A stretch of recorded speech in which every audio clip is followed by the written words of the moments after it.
بسم اللہ الرحمن الرحیم۔ صدر اسلام کے زمانے کی بات ہے کہ حجاج بیت اللہ کا ایک قافلہ حج کی غرض سے مکہ کی طرف جا رہا تھا۔ افراد قافلہ میں عبداللہ ابن عمر بھی شامل تھے۔ راستے میں ان کی غذا ختم ہو گئی اور اہل قافلہ کو بھوک ستانے لگی۔ انہوں نے ادھر ادھر دیکھا تو انہیں ایک ریوڑ دکھائی دیا۔ عبداللہ بن عمر چند افراد کو ساتھ لے کر وہاں گئے۔ انہوں نے چرواہے سے کہا، ہماری خوراک ختم ہو گئی ہے، تم چند بکریاں ہمارے ہاتھوں فروخت کر دو۔ چرواہے نے جواب دیا، حجاج کرام، یہ بکریاں میری ملکیت نہیں ہیں اور میں مالک کی اجازت کے بغیر ایسا نہیں کر سکتا۔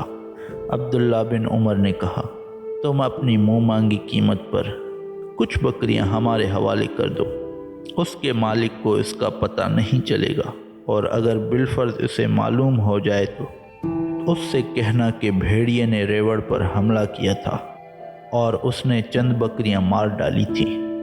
چرواہے نے کہا، اگر ہم فرض بھی کر لیں کہ ریوڑ کے مالک کو اس کا علم نہ ہوگا تو کیا اللہ کو بھی میری اس خیانت کا علم نہیں ہوگا؟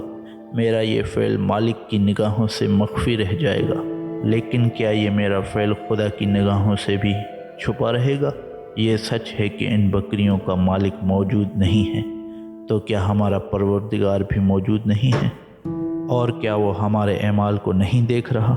افراد قافلہ نے جب چرواہے کا یہ جواب سنا تو انہیں بے حد تعجب ہوا۔ چرواہا جس شخص کا زر خرید غلام تھا، افراد قافلہ اس سے ملے اور انہوں نے اس سے بکریوں کا وہ ریوڑ غلام سمیت خرید لیا۔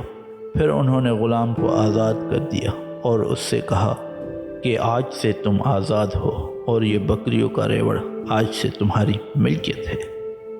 اگر آپ کو ہماری یہ ویڈیو اچھی لگی ہو تو ہمارے اس چینل کو سبسکرائب ضرور کریں اور بیل آئیکن کے بٹن کو دبانا نہ بھولیے گا تاکہ ہماری ہر نئی آنے والی ویڈیوز کا آپ کو نوٹیفیکیشن ملتا رہے۔